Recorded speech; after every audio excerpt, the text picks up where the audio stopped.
Mae'r adran floda a gerddwriaeth yr un mor boblogaidd yn y Ffair Eia ac ydy o yn y sioe yn yr haf, a mae Donald Morgan, Blodau'r Bedol Llanrwstyd, yn gwybod pa mor bwysig mae pobl yn gweithio mwyn creu'r arddangosfeydd yma, ac os gael ddeud, mae'n edrych yn hyfryd lenni. Ydy, mae'r safon yma'n uchel iawn fel bob blwyddyn. Mae'n hyfryd iawn cael ymrywiaeth ohono, lliwiau ac ati i wneud e. Mae dehongliadau bobl yn hollol wahanol, ond mae pawb wedi creu gosodiadau effeithiol iawn sydd yn hyfryd iawn. Ac eto, chi bod, mae da ni gosodiadau fel Mary's Boy Child. Dyma ni un sydd wedi cael ei greu yn hyfryd iawn, a mae hon da Gloria Davies o Rhydaman. Wedi creu gosodiad sy'n dehongli'n dda iawn, efo'r seren a'r llachar a'r angylion yn dod drosto'r baban Iesu yn y cryd ac ati. Ac wedi fi, mae Seren Bethlem ydi enw'r blodyn yma. Seren Bethlem yw enw'r blodyn yna, ie. Mae yna lot o feddwl felly yn does wrth ddewis eich deunydd. Oes, a wedi dehongliad mwy modern ohono fe fyna a fan hyn eto. Wedi mae gen i'r preseb fan hyn efo'r baban Iesu a Mair yno fe a'r goleini'r byd yn trwyddo ac ati fyna wedyn. Ydy pob adran wedi denu cystadleuwyr achos weithiau mae'n ambell i destun haws na gilydd wrach, yn dydi? Ydy, mae ambell destun. Mae yna rhai dosbarthiadau felly sy'n wedi denu cymaint a bydden ni wedi mwynhau. Ond fan hyn, mae hwn wedi bod yn un hyfryd iawn. Y lliwiau nadolig yw hwn, a beth o'ch chi goffa wneud yw creu gosodiad neu tisw o flodau fel hand-tied. A mae ymrywiaeth anhygoel yma o liwiau modern, contemporary design, a hefyd, traddodiadol. Dyma'r enillydd fan hyn. Dyma'r enillydd, mae hwn yn hyfryd iawn.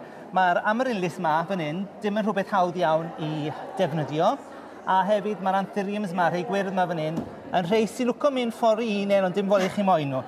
So mae hwnna wedi cael ei greu yn dda iawn, a mae lliw yn mynd trwy'r gosodiad yn gyma'n gwbl, a mae'n un bach yn hyfryd iawn. Pa mor arbrofol mae rhywun yn cael bod, felly? Lle mae'r llinell sy'n ddiogel, falle? Mae'n chi bod mor arbrofol a chi moyn dyddi yma, ond beth sy'n digwydd, mae'n beirniad, mae'n dibynnu a beirniad, mae rhain draddodiadol, mae rhain lwco rhywbeth mwy contemporary o fodern, ac mae'n dibynnu arnyn nhw. Mae yna botel o whisky yn y rhys yma sydd wedi dod i'r brig. Ydy, wel, y rhys yma yn berchen i cyn llywydd, llynedd, Helen Jones. Helen Jones.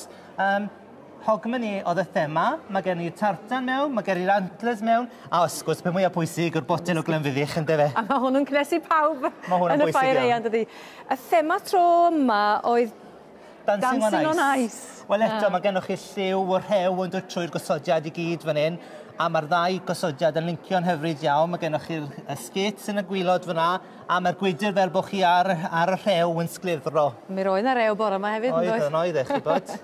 Ond dyma'r un sydd wedi dod i'r brig ar y Dancing on Ice, ac yn wir, dyma'r pencampwr. Dyma'r pencampwr, a pencampwr wych iawn. Daphne Furno o ardal Abertawe o hon.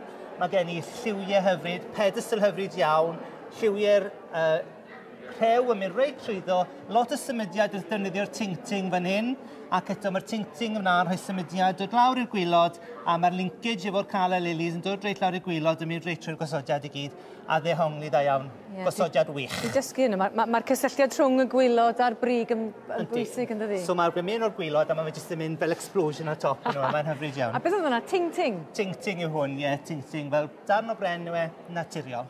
Wedi torri man. Wedi dysgu rhywbeth arall. Gawn ni olwg yn y man, Donald, ar eich gwaith chi, achos da chi wedi bod yn brysur yn cystadlu yn ogystal â stiwardio. Dwi'n bod yn brysur yn cystadlu yn gochi bobl yn yslaen. Gawn ni wybod sy'n hwyl gafod Donald yn nes ymlaen.